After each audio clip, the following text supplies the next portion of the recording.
Hai, Assalamualaikum dan salam sejahtera kepada semua follower Dr. Super Pokpet.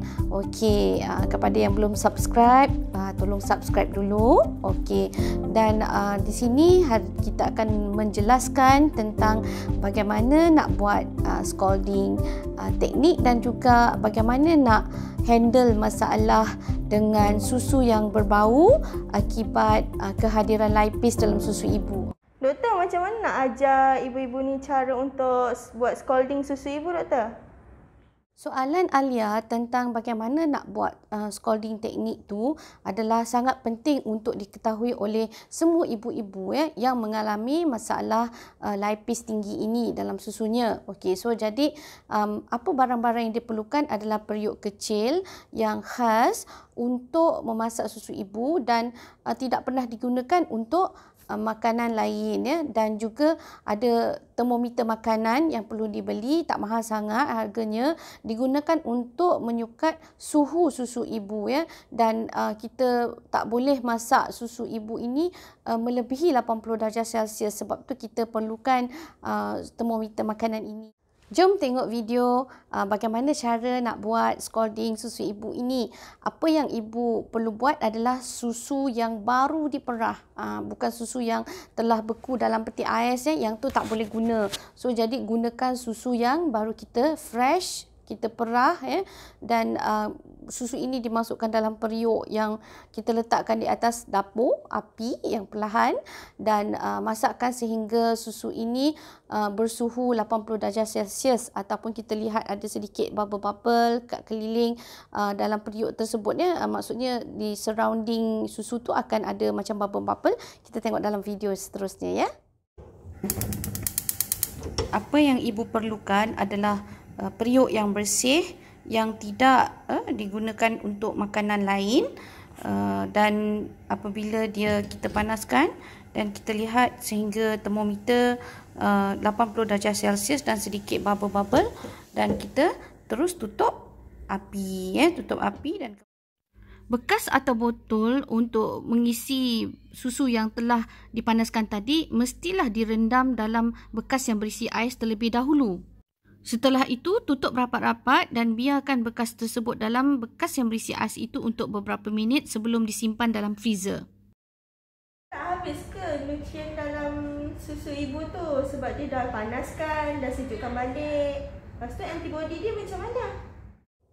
Betul Alia, sebenarnya ramai yang concern ibu risau pasal susu yang telah buat scalding ini telah hilang dia punya enzim, telah hilang dia punya protein dan beberapa bahan-bahan penting untuk melawan kuman So jadi sebenarnya memang patut ibu-ibu ni risau, tapi kita patutnya lebih risau kalau kita bagi susu formula. Kalau kita bagi susu formula lebih bahaya, lebih teruk dia punya efek dia kepada bayi, di mana susu formula ini dia punya protein dia tidak sama dengan susu ibu. Susu ibu alpha lactal albumin, kalau dalam susu formula yang daripada lembu contohnya beta lactoglobulin, so proteinnya sangat berbeza dan ia boleh menyebabkan kita panggil alahan, alergi kepada cow's-milk protein, boleh menyebabkan alahan kepada preservatif dalam susu yang telah kita kilangkan. So jadi susu formula kita tahu ada banyak preservatif, ada banyak bahan tak baik, dan pencernaan susu ibu mengambil masa 60 hingga 90 minit, sedangkan dalam susu formula lama sangat 3 hingga 4 jam dan tidak bagus untuk perut baby, dan ada masalah di mana free fatty acid yang terhasil daripada susu formula ini sangat bahaya. Nanti kita akan ceritakan kemudian.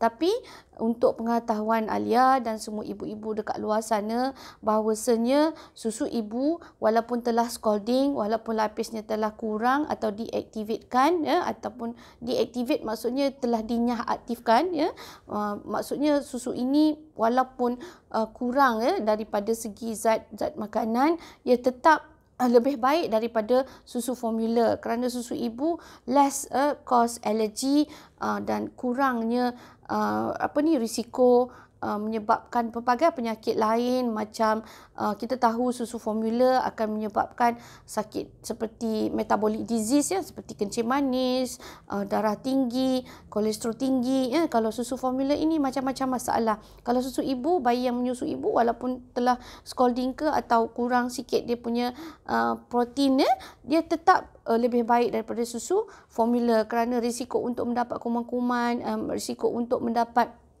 penyakit-penyakit metabolik atau penyakit kanser itu sangat-sangat kurang. Walaupun susu ibu ni telah scalded, tak perlu risau kerana masih ada ya protein, zat-zat makanan seperti karbohidrat ya, seperti bahan-bahan faktor lain ya yang kita panggil macam sel-sel yang masih hidup, sebab kita bukan panaskan sehingga boiling point 100 degree Celsius ya, bukan. So kita masih ada lagi protektif komponen dalam susu ibu yang boleh bertindak di dalam perut bayi untuk melawan kuman berbanding dengan susu formula langsung tak ada langsung tak ada. So jadi macam mana pun susu ibu tetap yang terbaik.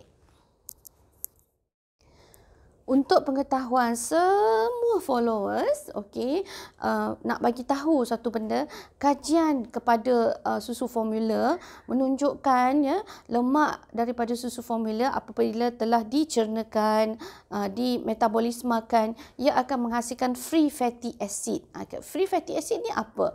Actually free fatty acid ni adalah bahan terakhir yang terhasil daripada pencernaan lemak dalam sebarang makanan lah termasuk susu ibu, di mana free fatty acid daripada susu formula akan menyebabkan 3 sel lain yang akan rosak, iaitu sel neutrophils, sel endothelial dan sel epithelial. Sel neutrophil sangat penting untuk melawan kuman. Okey, so sel neutrophil ini adalah sel darah putih yang akan mula-mula sekali akan mula start memerangi kuman-kuman yang datang kepada bayi, dan bila sel neutrophil ini akan rosak disebabkan oleh free fatty acid tadi, maka sistem imun baby akan terganggu dan mudah mendapat jangkitan kuman.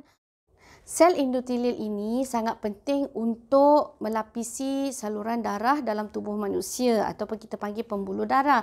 So apabila sel endothelial ini rosak, ia akan merosakkan salur darah dalam tubuh manusia. So apabila salur darah di dalam usus bayi ya telah diserang oleh free fatty acid daripada susu formula ini, ia akan menyebabkan macam-macam masalah yang berlaku.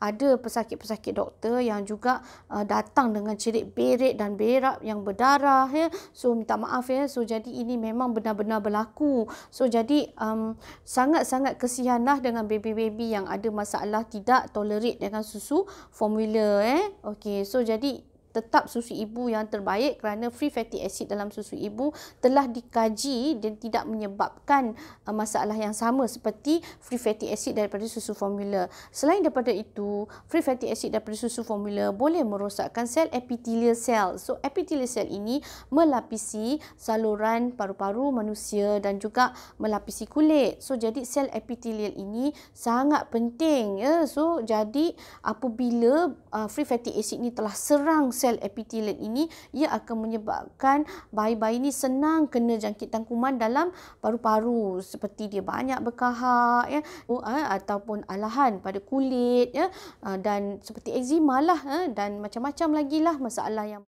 Oh, baru saya faham. Tapi selain daripada scalding tu, ada tak cara lain untuk atasi masalah ni?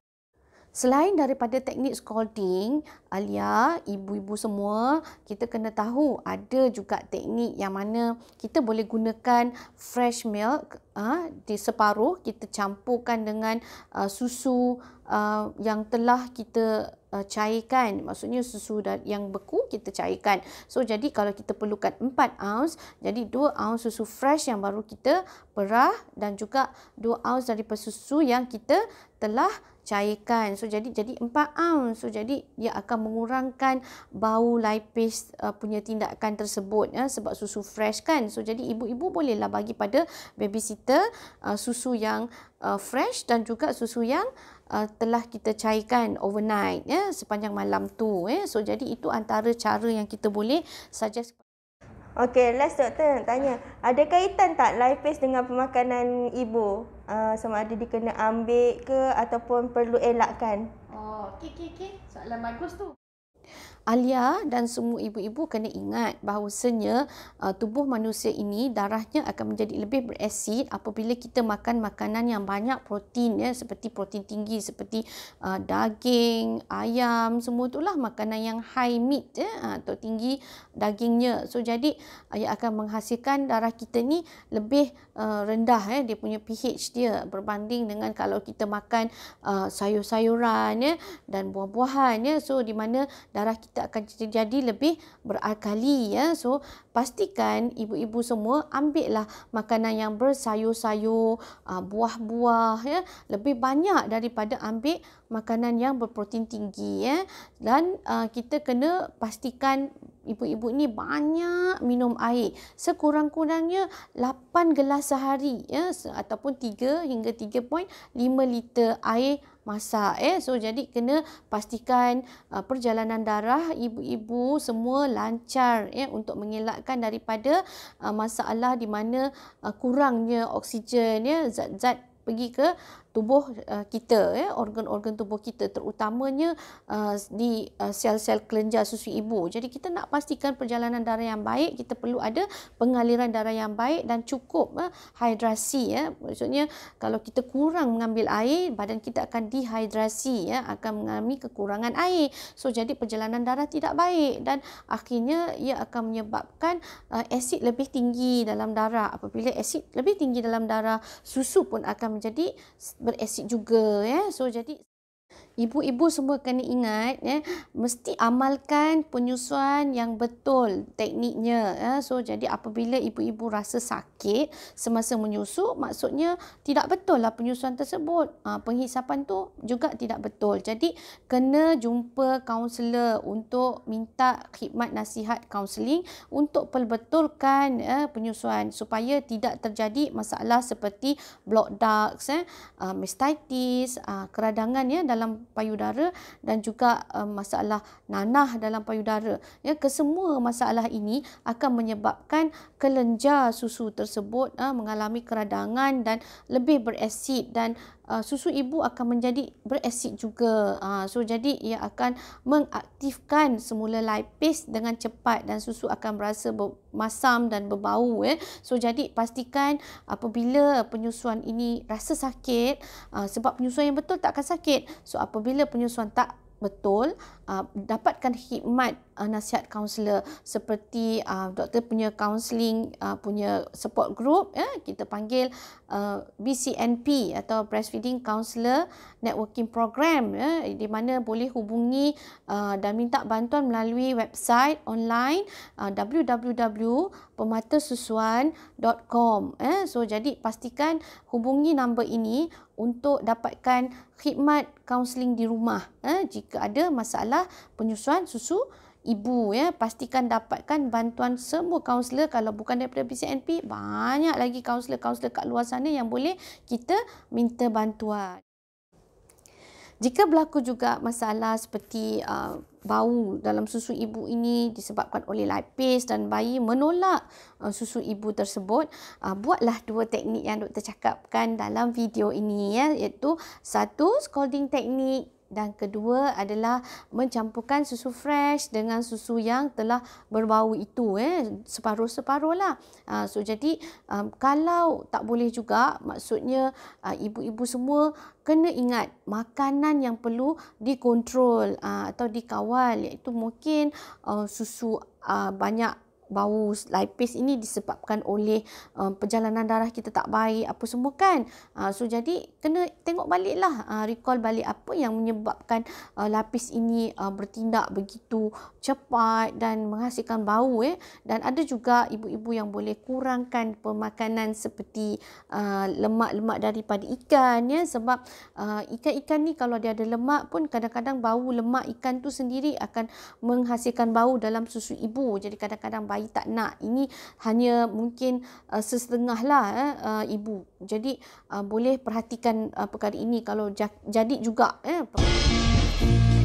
So akhir sekali jangan lupa untuk like, share and subscribe. Okay?